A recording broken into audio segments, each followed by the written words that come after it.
얘들아, 어찌 무화과 나무가 감람 열매를, 포도나무가 무화과를 맺겠느냐.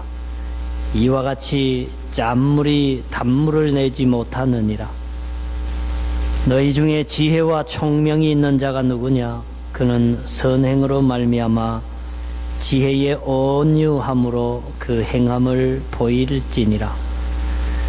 그러나 너희 마음 속에 독한 시기와 다툼이 있으면 자랑하지 말라.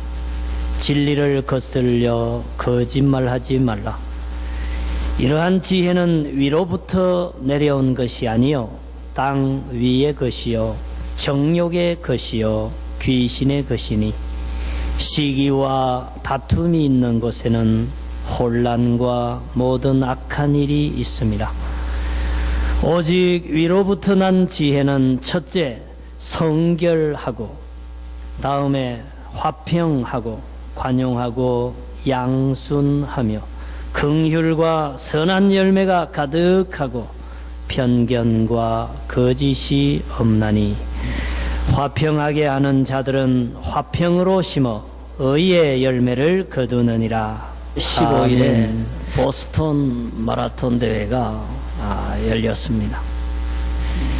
그때 미국에서 뜻하지 않는 테러가 일어나가지고 3명이 죽고 185명이 큰 부상을 당하는 그런 어려움이 있었습니다. 그 테러는 미국에서 자생적으로 발생한 그 이슬람 근본주의에 그렇게 세뇌된 두 형제가 그런 일을 벌였다고 알려지고 있습니다. 그래서 오늘은 그 영상을 먼저 잠깐 본 다음에 계속해서 말씀을 증거하도록 그렇게 하겠습니다. 볼륨을 좀 키워주시죠.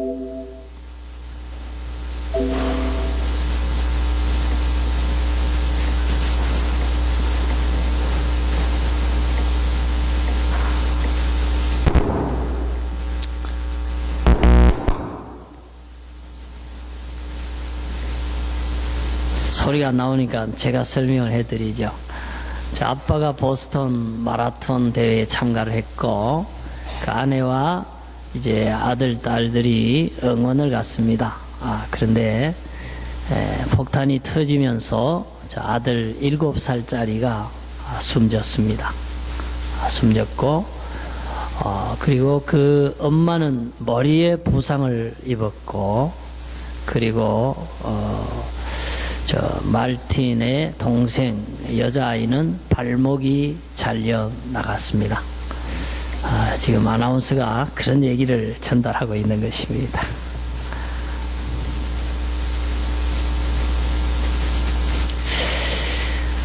그때 또 한 사람의 미국인 여자 자매가 죽었는데, 지금 저 사람입니다. 그 엄마가 장례식에서 아주 슬퍼하면서 우리 딸이 그렇게 열심히 살려고 노력을 했는데 뜻하지 않게 죽었다는 게 믿겨지지 않는다. 그리고 저 여학생은 보스턴에서 석사 과정을 공부하던 중국 아가씨인데 그날 폭탄 테러에 희생이 됐습니다. 대개당 그런 얘기입니다. 여러분, 그렇잖아요. 뜻하지 않게 발목이 잘려서 일생토록 참 불편하게 살아간다 하는 것은 참 불행입니다. 딸을 불의의 사고로 떠나보내는 것도 그 가족에게는 큰 슬픔이 될 것입니다. 이러한 일들이 왜 우리가 사는 세상에 일어나는가? 물론 종교적 갈등, 이념적 갈등이 원인이 된다고 할 수가 있겠습니다. 근데 이러한 갈등이 나라와 어떤 민족에만 피해를 끼치는 것은 아닙니다. 그런 갈등은 우리 가정 속에 있을 수 있고, 가족들 간에 상처를 주고 받을 수도 있습니다. 그리고 개인적으로는 자기 자신에게도 상처를 입힐 수 있고 자신과 관련된 친구들과 교우들 관계도 갈등의 관계를 불러일으킬 수가 있다는 것입니다. 요즘 신문에 보면은 무슨 S교회, Y 목사, J 목사 그러고 막 이렇게 전면 광고가 나오고 사건이 기사화되는 것을 보게 됩니다. 그 어떤 분들이 저보고 묻습니다. 목사님, 그 S교회가 어딥니까? Y가 누굽니까? 막 그렇게 묻는데, 우리가 그런 거를 답변하기 전에 먼저 알아야 될 것이 있습니다. 교회라고 하는 것은 그러한 불협화음을 내는 것이 아니다. 또 이런 일이 신문에 오르내리는 것 자체가 예수님이 원하시는 바가 아니다 하는 것을 우리가 먼저 명심할 필요가 있다 하는 것입니다. 왜냐하면 예수님께서는 인사하실 때에도 항상 평화, 샬롬 그렇게 인사를 하셨어요.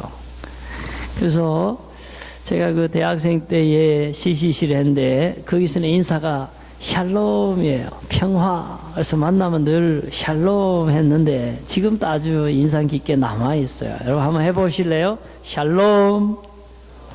네, 평화라는 뜻입니다. 그래서 제가 이메일 보낼 때, 전화기 텍스트 보낼 때에도 끝에 샬롬 이러는데 어떤 분은 목사님 샬롬이 뭐예요? 샬롬이 평화입니다. 평화라는 뜻입니다. 예수님이 부활하신 후에 제자들에게 인사하실 때에도 샬롬 그렇게 인사를 하셨습니다. 마태복음에 보면 예수님이 산에서 설교한 내용이 5장, 6장, 7장에 나옵니다. 거기 보면은 화평케 하는 자는 복이 있나니 저희가 하나님의 아들이라 일컬음을 받을 것이며 그랬습니다. 우리가 좀 거꾸로 얘기하면 그렇습니다. 우리가 하나님의 자녀입니까? 그렇다면은 화평케 하는 것, 그러한 의무를 가지고 있습니다. 예수님은 그렇게 우리들에게 요구하십니다. 가르치셨습니다. 그래서 예수 믿는 사람들, 예수의 제자들은 화평을 위해서 화평을 도모하면서 살아가는 것, 이것이 신자다운 것이고 예수님의 제자다운 것이다 하는 것입니다. 예수님은 하나님과 우리 사이에 죄악이 갈라놓았고 하나님과 우리 사이에 죽음과 그런 고통이 있다는 것을 알았습니다. 그러한 갈등 관계를 해소시키기 위해서 죄인과 하나님 사이를 화목시키기 위해서 이 땅에 오셨고 자기 몸을 희생 제물로 십자가에 들이심으로써 마침내 우리를 하나님과 화해를 시키셨습니다. 그런 화목의 제물로 돌아가셨습니다. 다시 제가 간추려 말씀을 드립니다. 예수님은 누구신가? 그는 평화의 왕으로 오셨습니다. 그가 태어날 때에 천사들이 그랬지 않습니까? 하나님께는 영광이고 땅에는 그 기뻐하심을 입은 사람들 중에 평화라 그랬습니다. 평화의 주님으로 오셔서 평화를 가르치셨고 평화를 인사하셨고 평화의 제물로 자기 몸을 들이신 다음에 세상을 떠나 하나님께로 가신 것을 우리는 알고 있습니다. 그래서 우리 예수 믿는 사람들은 모름지기 우리 주 예수 그리스도의 그 평화의 가르침과 삶을 따라가지고 우리가 어디 있든지 우리로 말미암아 사람들이 하나님하고 화평하게 되고 우리로 말미암아 우리 가정이 더 화평하게 되고 내가 있는 그곳에 내가 존재하는 일로 말미암아서 교회가 화평해지고 사회나 직장이 모든 집안이 화평해지는 것, 이게 바로 하나님이 원하시는 뜻이다. 예수 믿는 사람들이 해야 할, 또 맺어야 할 성령의 세 번째 열매, 화평이다 하는 것입니다.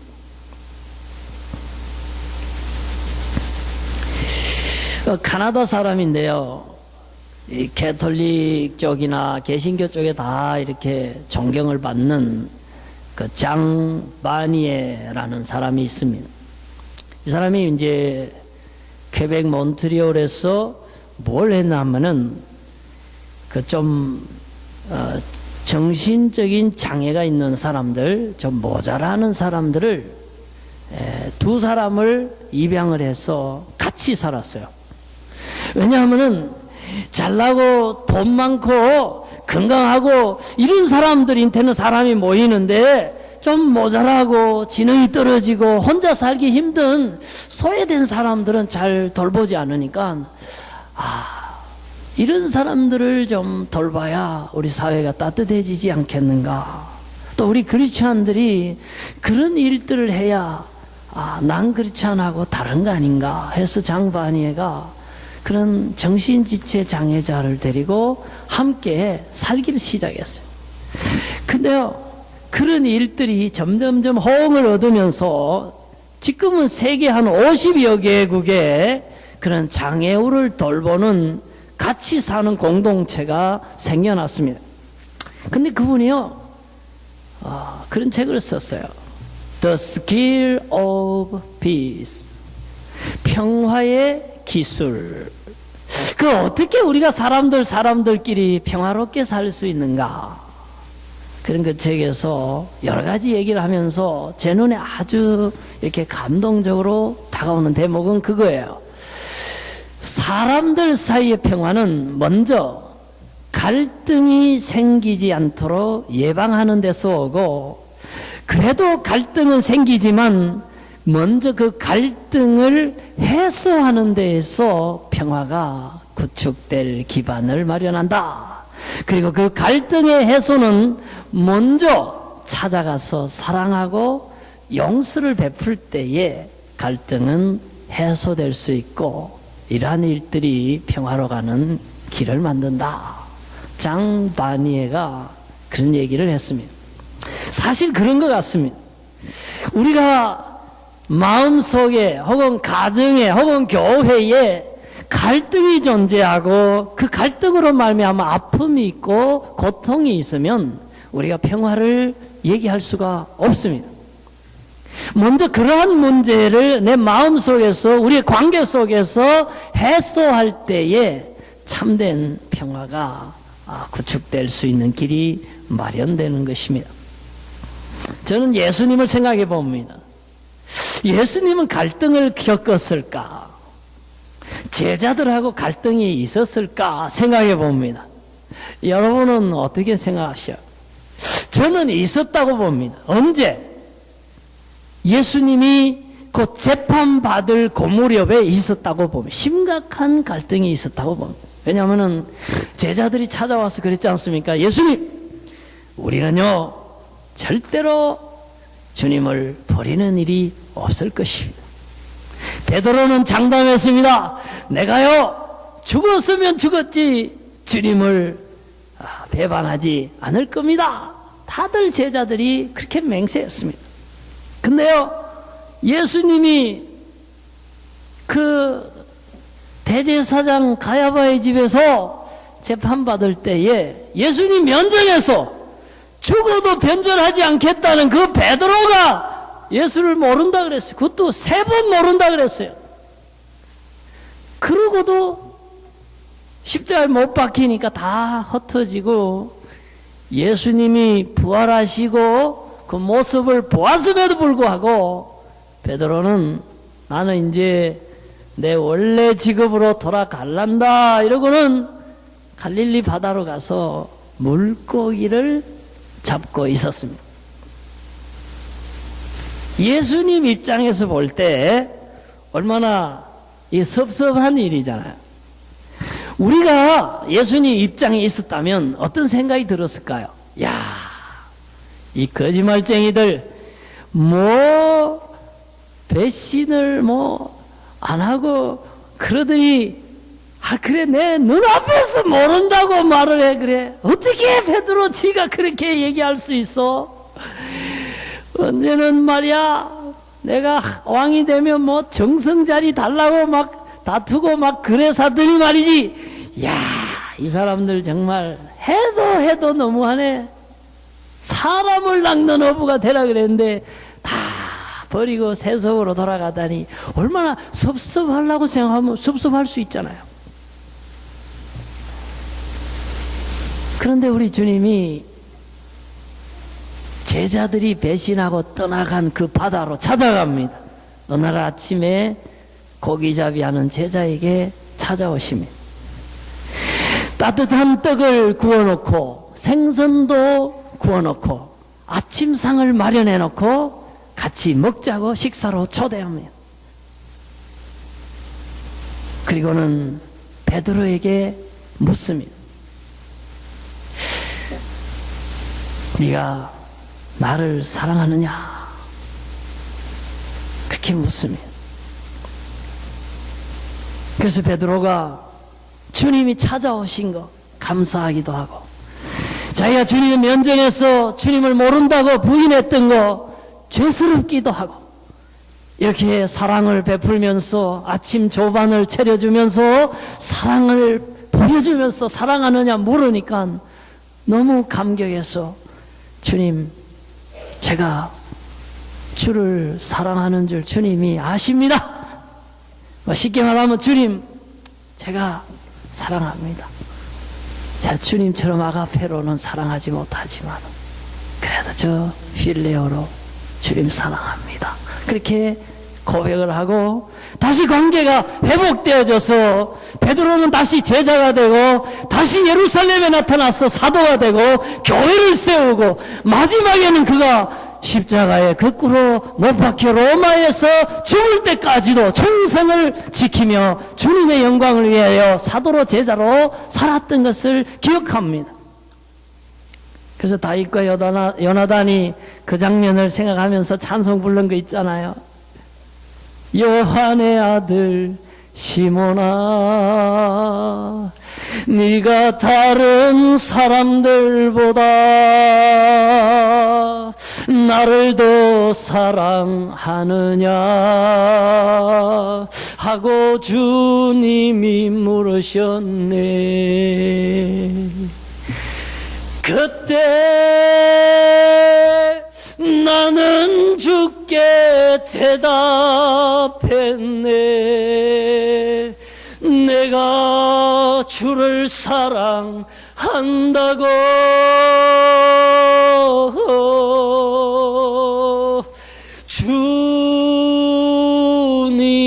주님께서 아십니다. 주님께서 내 마음을 아시리.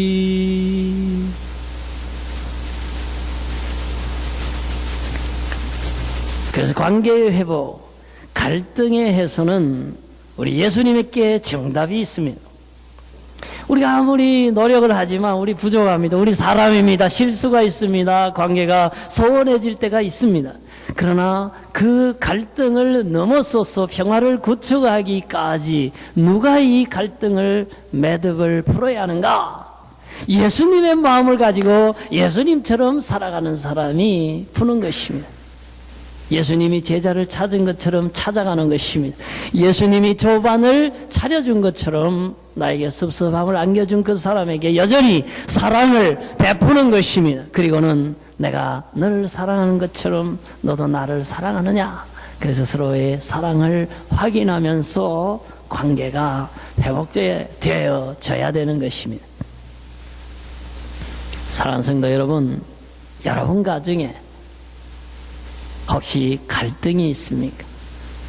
여러분이 사랑하는 사람들과의 사이에 그런 작은 어려움이 있습니까? 주님의 방법으로 다가가시고 주님의 방법으로 사랑과 용서를 주시고 여러분 간에 다시 그 사랑이 넘치게 회복되는 그런 평화로운 가정 되실 수 있기를 주의 이름으로 축복합니다. 아멘. 그럼 이제 절반은 제가 얘기한 것 같아요. 그런데 우리가 농사 얘기를 하자면 그렇습니다. 농사를 잘 짓기 위해서, 가을에 추수를 하기 위해서 땅을 잘 기경을 해야 됩니다. 돌을 이제 가려내야 되고요. 잡초가 있으면 뽑아야 되고, 그 다음에 씨를 뿌려야 됩니다. 그러나 잡초가 제거됐다고 해서 돌만 없다고 해서 농사가 잘 되는 건 아닙니다. 좋은 씨를 뿌리고 거름을 주고 물을 주고 가꾸어야만이 결실을 하는 것과 마찬가지로 평화라는 것도 그렇습니다. 우리가 갈등과 분쟁을 없애고 해결을 해야 되겠지만은 적극적으로 평화가 올 수 있는 그 무엇을 심고 가꾸고 걸음을 줘야 하는 부분이 있다 하는 것입니다. 그것은 미국에서 그 가정 사역을 하는 기독교 단체에서 그들이 많은 경험을 통해서 그런 얘기를 합니다. 가정의 평화, 관계들 간의 평화, 교우들의 평화, 뭐 이런 거 다 합쳐가지고 우리가 배울 수 있는 귀한 교훈을 그들이 얘기하고 있습니다. 그것은 존중이다. respect. 서로에 대한 존중을 가지고 대할 때에 평화로 갈 수 있다.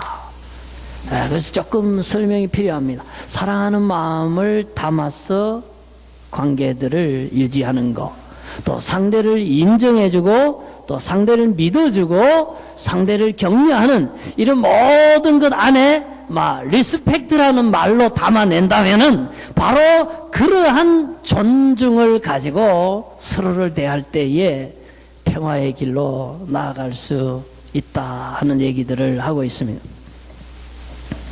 실제로 그런 것 같습니다. 예수님께서 마태 7장 12절에 황금률을 주셨습니다. 정말 무엇이든지 우리가 다른 사람들이 내게 해주기를 원한다면은 내가 먼저 그 사람을 잘 대접을 하라 그랬습니다. 그래서 사랑을 받고 싶으면 남에게 사랑을 주고, 내가 대접을 받고 싶으면 남을 먼저 대접하고, 내가 인정을 받고 싶으면 남을 먼저 인정할 때에 그 인정이 내게 돌아오고 그 사랑이 내게 돌아오고 모든 그런 좋은 것들이 나에게 돌아온다는 것입니다. 그래서 우리가 진정 평화를 원한다면은 내가 내 주위에 있는 사람들에게 평화를 먼저 끼치는 것입니다. 그 평화를 끼친다는 것은 존중심을 가지고 우리가 대하는 것. 아까 그 존중 안에 사랑과 신뢰와 인정과 감사와 격려와 이러한 모든 기독교적인 아름다운 덕목을 담아가지고 우리가 서로 대할 때에 평화가 적극적으로 구축될 수 있다 하는 것입니다. 제가 백화점에서 그 사원들 교육시키는 것을 제가 영상으로 보니까요. 요즘은 손을 배꼽에다 갖다 대고 인사를 친절하게 하면서요. 고객님 어서 오십시오. 이렇게 막 인사를 하더라고요. 정말 그렇게 친절하게 고객님이라 그러면서 인사를 합니다. 거기서 그 사람들 왜 그렇게 합니까? 그렇게 호칭을 부르고 그렇게 겸손하게 인사를 하고 그렇게 친절하게 할 때에 백화점에 물건이 잘 팔리더라는 거예요. 마케팅이에요. 여러분, 우리가 그 사람들에게 지혜를 좀 배워야 돼요. 돈 버는데 그게 도움이 되니까 그 사람들이 그렇게 하는 거예요. 우리가 가장 가까운 아내에게, 남편에게, 자식에게, 교우들에게, 친구들에게 존중하는 말로 말을 하고 겸손하게 친절하게 대하고 할 때에 그 사람들이요 존중받는다고 생각할 때에 마음이 열리고 마음이 평화로워지고 그 사람들이 또한 나에게 그런 피드백을 주는 것입니다. 그래서 우리가 정말로 평화의 길로 가기를 원하면은요, 고운 말을 써야 되고, 참 이렇게 우리 교회식으로 말하면 은혜스러운 말, 덕스러운 말을 해야 됩니다. 사람은 금방 알아차립니다. 저 사람이 나를 무시하는지 나를 존중하는지, 저 사람이 정말로 나에게 호의를 가지고 조건 없는 사랑을 가지고 대하는 건지, 어떤 이익을 취하기 위해서 저렇게 하는 건지 금방 그 표정에서 알고, 말투에서 알고, 그가 사용하는 단어에서 알고, 그가 하는 행동 작은 것 하나에서도 우리는 그것을 감지해낼 수 있습니다. 그렇기 때문에 우리는 진정성을 가지고 그런 평화를 위해서 사랑과 존중을 담아서 그렇게 한 사람 한 사람 대할 때에 가정이면 가정의 평화, 교회면 교회의 평화가 구축될 수 있다 하는 것입니다. 작년에 한국에서 그 족자 하나가 배달이 되어 왔어요. 또 펼쳐보니까 화기 만당이라. 그 화는 화목할 화, 기는 기운기, 만은 충만하다. 당은 집도 되고 예배당도 되는 그 당자예요. 그래서 제가 가만히 보니까 예배당에 화목한 기운이 가득하라고 주님이 보내셨구나 하는 생각이 들었어요. 그래서 그거를 우리 예배실 들어오는 입구에다가 턱 붙여놨어요. 저는 그렇게 생각합니다. 제가 그거 뭐 달라고 한 적도 없고, 글자를 그거 쓰라고 한 적도 없어요. 어느 작년 연말에 그게 배달이 되어 온 거예요. 화기 만당이라. 저는 주님의 음성으로 들었습니다. 이 갈릴리 예배당 안에 하나님의 그 평화가, 화목한 기운이 가득하게 하라. 이 교회에 속한 여러분의 가정이 화목한 기운으로 가득하게 하라는 주님의 음성으로 저는 받았습니다. 사랑하는 성도 여러분, 가화만사성이라 그러지 않습니까? 부부가 화목하고 부모 자식이 화목하고 교회가 화목할 때에 모든 예배가 은혜스럽고 봉사가 은혜스럽고 생활이 참 행복하게 가는 것입니다. 그래서 무엇보다도 정말 장반이애가 얘기한 것처럼 갈등의 소지, 분쟁의 소지를 만들지 마십시오. 혹시 생기더라도 주님처럼 먼저 제자들에게 다가가셔서 그 모든 관계를 해소하십시오. 사랑으로, 용서로, 은혜로 다 해소하십시오.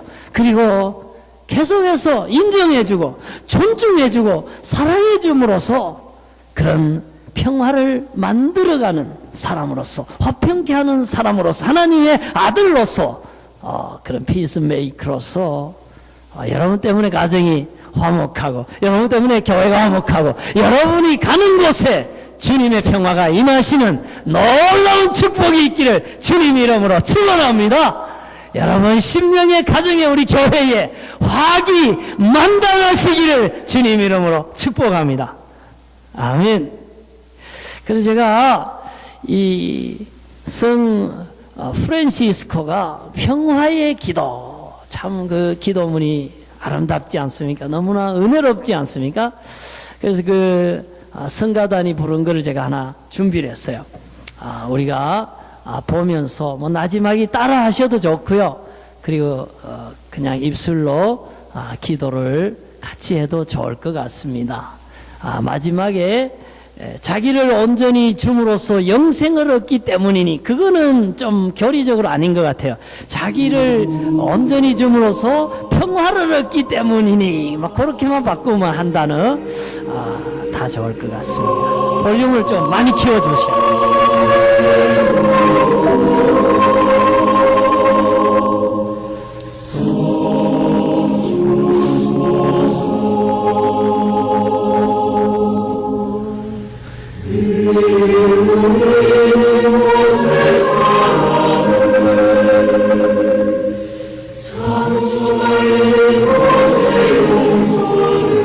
기도하는 마음을 한번 따라해 보셔요.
다 같이요. 주여